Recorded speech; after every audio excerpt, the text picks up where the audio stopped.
हो गया। नमस्कार दोस्तों, आप कैसे हैं? मैं आशा रखता हूँ आप बहुत अच्छे होंगे, स्वस्थ होंगे और पढ़ाई में व्यस्त होंगे साथियों। दोस्तों आज हम बात करते हैं, जो हम लेक्चर छोड़ के गए थे, तीसरा पढ़ा दिए थे मैं आपको। तीसरा हेडिंग हो गया था और चौथा हेडिंग बाकी था कलिका से, यानी ये अलैंगिक जनन है, एसेक्सुअल रिप्रोडक्शन है। तो हम इसमें आपको बात कर रहे हैं। ये जब हम हेडिंग पूरा कर लेंगे ये सब, तो हम कुछ आपको एक्स्ट्रा फिर बताएंगे। तो कलिका है ये, तो कलिका है जेम्यूल।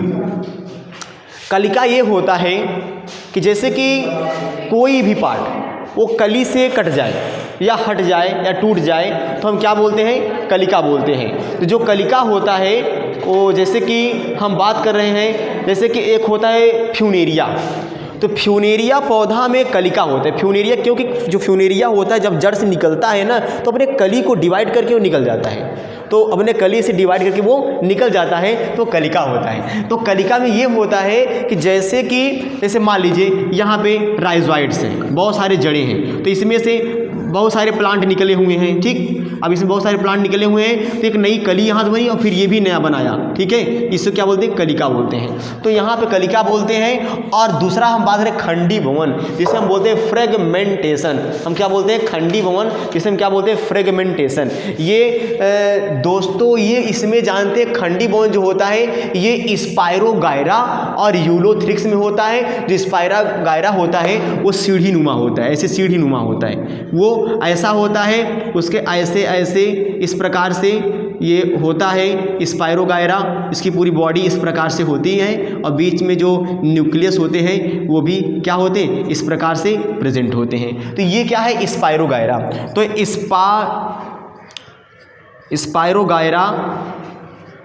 स्पायरोगायरा में खंडी भवन होता है और यूलोथ्रिक्स में क्या होता है? खंडी भवन। अब खंडी भवन ये होता है, अगर स्पायरोगायरा को पैर से कुचल दिया जाए, उसको कूट दिया जाए, जितने पार्ट में डिवाइड होगा वो फिर नए स्पायरोगायरा का फॉर्मेशन करता है, निर्माण करता है। उसी प्रकार क्या है, यहाँ पे जस्ट उसे थोड़ा सा मिलता जो है कि पुनरुत्थ भवन थोड़ा सा अलग होता है, रीजनरेशन। पुनरुत्थ भवन क्या होता है? थोड़ा से अलग, मतलब कि होता, इसमें अलैंगिक जनन होता है लेकिन उससे डिफरेंट होता है, खंडी भवन से डिफरेंट होता है। तो पुनरुत्थ भवन इसे बोलते हैं रीजनरेशन। ऐसा री का मतलब होता है इसे पुनः। ठीक है, पुनरुत्थ भवन यानी अगर कोई प्राणी, किसी प्राणी के कोई अंग किसी कारणवश अगर कट जाए, टूट जाए, निकल जाए, तो वो क्या होता है? वो रिजनरेट करके, पुनः निर्माण करके वो नया बन जाता है। तो इसमें आप जानते होंगे एक होता है, उसका नाम है जैसे कि ये फ्यूनेरिया, स्पंज हाइड्रा फ्यूनेरिया। तो स्पंज में, हाइड्रा में और फ्यूनेरिया में इन तीनों में क्या होता है? पुनरुत्थ भवन। अगर स्पंज और हाइड्रा, फ्यूनेरिया, अगर इनको कई टुकड़ों में अगर काट दिया जाए, चाकू से इनको कई टुकड़ों में काट दिया जाए, तो ये रिजनरेट करके यानी पुनरुत्थ भवन करके नया प्लांट का फॉर्मेशन करते हैं। जैसे कि यहाँ डायग्राम आपको समझा ये रहे हैं, जैसे मान लीजिए यहाँ पे क्या हो गया, ये इस प्रकार से। ठीक, ये जीव है, ये प्लेनेरिया है। जीव इसका नाम क्या है? प्लेनेरिया है। ठीक, इसका नाम क्या है? प्लेनेरिया। इस प्लेनेरिया में ये होता है, अगर इस प्लेनेरिया को अगर हम कई टुकड़ों में, यहाँ हम 2 टुकड़ों में काट दें तो आगे चलकर ये 3 टुकड़ों में टूट जाएगा। ये मतलब कि इस प्रकार से ये 3 टुकड़ों में टूट जाएगा, ये इस प्रकार से टूट जाएगा। तो इसको अब ये टूट जाएगा तो आगे विभाजन करके यानी पुनः क्या करते हैं? ये नए बॉडी का निर्माण कर लेते हैं। ठीक, ये नए बॉडी का निर्माण कर लेते हैं। तो इस प्रकार से इसके अंदर ये क्वालिटी होती है। ठीक, ये है प्लेनेरिया। तो इसमें देखिए, आप देख रहे हैं इसमें 3 नए बॉडी का फॉर्मेशन हो रहा है, निर्माण हो रहा है। इसका नाम क्या है? प्लेनेरिया है। तो ये क्या है? पुनरुत्थ भवन। तो अब थोड़ा सा हम एक प्लांट के बारे में बात कर लेते हैं जो अभी आपके सिलेबस में चल रहा है। बहुत ज़्यादा गहराई में नहीं जाएंगे, बहुत ज़्यादा गहराई में जाएंगे तो फिर थोड़ा सा दिक्कत आपको ये होगी। जो आपका सिलेबस में जो पूछने वाला क्वेश्चन इस बार वही हम थोड़ा सा हैंड करेंगे बस। अब यहाँ हम एक होता है कायिक जनन, कायिक जनन,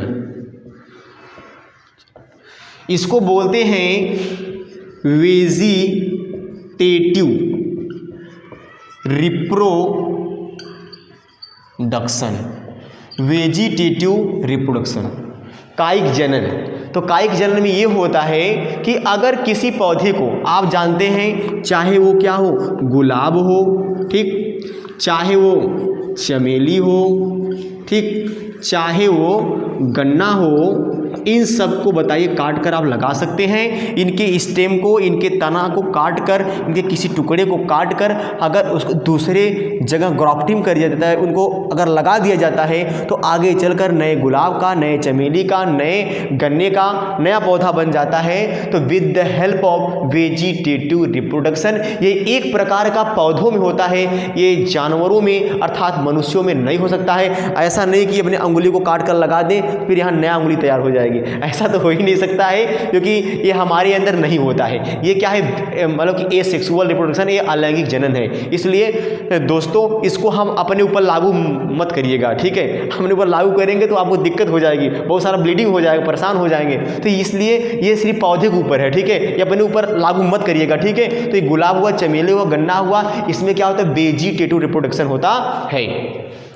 तो अब हम अगला बात करते हैं इसमें, हम अगला बात कर लेते हैं इसमें कि लैंगिक जनन, जो हमारा सबसे इम्पॉर्टेंट हेडिंग है, लैंगिक जनन, लैंगिक जनन, जनन। इसका जो लैंगिक जनन होता है इसको बोलते हैं सेक्सुअल रिप्रोडक्शन, सेक्सुअल रिप्रोडक्शन। इसमें होता ये है, सेक्सुअल रिप्रोडक्शन ये होता है कि अब इसमें दो पर्सन, एक तो मेल और दूसरा फीमेल, इसमें दो पर्सन मेल और फीमेल दोनों भाग लेते हैं, तब जाके नए पीढ़ी का, नए संतान का उत्पत्ति होती है। उसको हम क्या बोलते हैं, लैंगिक जनन। यानी हम ये कहेंगे नर मादा के युग्मक मिलकर नए भ्रूण का निर्माण करते हैं, नए युग्मनज का निर्माण करते हैं, तो उसे हम क्या बोलते हैं, उसे हम इसलिए क्या बोलते हैं, लैंगिक जनन। एक नर और एक मादा दोनों के युग्म मिलकर नए बॉडी का, नए संतान का उत्पत्ति करते हैं, उसे हम क्या बोलते हैं, लैंगिक जनन, सेक्सुअल रिप्रोडक्शन। अब इसमें होता क्या है, अब जो मेल होता है, आप ये जानते हैं कि जो मेल में जो 22 जोड़ा क्रोमोसोम होता है और प्लस XY, और इसके अंदर 22 जोड़ा ये और प्लस XX ये फीमेल, ये इसे बोलते हैं लिंग गुणसूत्र बोलते हैं। इसे हम क्या बोलते हैं, लिंग गुणसूत्र बोलते हैं, क्योंकि ये मेल के अंदर ये और ये एकदम सेम होते हैं। क्योंकि ऐसी बात तो नहीं है कि अगर मेल के अंदर 2 आँखें, फीमेल के अंदर 3 आँखें हो जाएगी, ऐसा कोई सिस्टम तो है नहीं कि हमारे अंदर 2 हाथ है तो फीमेल के अंदर 10 हाथ हो जाएगा, ऐसे कोई सिस्टम तो है नहीं। तो हम इसकी बात कर रहे हैं कि यहाँ पे जो मेल होता है यानी 22 और 22 इसका एकदम सेम होता है, बट जो 23वां होता है, 23वां जोड़ा, अर्थात दोनों को मिलाकर 23 पेयर कहेंगे, जोड़ा कहेंगे, ठीक है, पीस में मत कहिएगा, 23 पेयर, क्योंकि 23 का मल्टीप्लाई करेंगे 2 से 46 हो जाएगा, 46 हो जाएगा। मतलब एक मेल और एक फीमेल के 46 गुणसूत्र होते हैं। तो इसके अंदर क्या होता है कि 23 जोड़ा इसका, 23 जोड़ा इसका, तो एकदम मतलब सेम नहीं होता है, बट क्या होता है 22वां एकदम सेम होता है, बट जो 23वां जोड़ा होता है वो सेम नहीं होता है। इसको हम बोलते हैं लिंग गुणसूत्र बोलते हैं। अब इसी की वजह से मेल का निर्माण, फीमेल का, गर्ल्स और बॉय का निर्माण होता है। तो ये डिपेंड करता है, ये लिंग गुणसूत्र डिपेंड करते हैं। तो अब इनके अंदर से, क्योंकि ये मेल के अंदर से, मतलब कि मेल के अंदर से एक क्या निकलता है, शुक्राणु निकलता है, शुक्राणु, और इसके अंदर से क्या निकलता है, अंडाणु। तो ये इसको हम बोलते हैं स्पर्म, इसको हम बोलते हैं स्पर्म, और इसको हम बोलते हैं ओवम। ठीक है, इसको बोलते हैं स्पर्म और इसको बोलते हैं ओवम। तो ये शुक्राणु और अंडाणु जब निकलते हैं तो ये दोनों क्या करते हैं, मिक्स होकर, यानी इसका शुक्राणु और इसका अंडाणु दोनों मिक्स होकर टू सेल्ड क्या होता है, एक नए भ्रूण का निर्माण करते हैं। इसको हम बोलते हैं क्या, इसे हम बोलते हैं भ्रूण बोलते हैं। क्या बोलते हैं, भ्रूण, यानी इसे हम जाइगोट कहते हैं, भ्रूण कहते हैं। तो भ्रूण, अब इसमें क्या होता है, अब इसी दोनों को हम युग्मक बोलते हैं, युग्मक बोलते हैं, इंग्लिश बोलते हैं गाइमिट, इसे हम गाइमिट बोलते हैं। और इसको हम क्या बोलते हैं, युग्मनज बोलते हैं। ठीक, इसको बोलते हैं जाइगोट, ठीक। अब यहाँ पे शुक्राणु है, यहाँ पे अंडाणु है, इसको मैंने युग्मक बोला और इसको मैंने युग्मनज बोला। जब दोनों नहीं मिला रहता है, सिंगल होता है, इसको हम क्या बोलेंगे, युग्मक बोलेंगे। अब जब दोनों मिल जाते हैं इसको हम क्या बोलेंगे, युग्मनज बोलेंगे। ठीक, तो अब इसमें वही कहने मतलब है कि male and female gamete are fused is called as fertilisation. इसी हम घटना को हम फर्टिलाइजेशन या निषेचन करते हैं। यानी जब दोनों ये स्पर्म एंड ओवम जब मिक्स होते हैं तो ये 24 हावर के अंदर, ठीक है, 24 हावर के अंदर क्या होता है, मिक्स होकर नए भ्रूण का निर्माण करते हैं, जो आगे चलकर यही एक नए बेबी का निर्माण होता है, आगे चलकर नए पर्सन का निर्माण होता है। तो अब क्या होता है, वही क्या होता है, युग्मनज कहलाता है, ये युग्मनज से होता है। तो अभी तो मैं छोटी छोटी चीज़ें आपको बता रहा हूँ, जैसे कि क्या होगा, जैसे आपका क्लास सेकंड में आएंगे तो हम फ्लावर के बारे में बताएंगे, उसमें रिप्रोडक्शन कैसे होता है, और इसके बारे में धीरे धीरे आपका जनरेशन होता रहेगा, और आपका धीरे धीरे ये कोर्स धीरे खत्म होते रहेंगे। मतलब कि अभी तो ये छोटी चीज़ है, अभी आगे तीसरे चैप्टर में, चौथे चैप्टर में पूरा विस्तार रूप से आपका बताया जाएगा। तो आज मैं यहीं पे इस चैनल और अपने इस बात को हम समाप्त करते हैं। Thank you, very thank you, नमस्कार।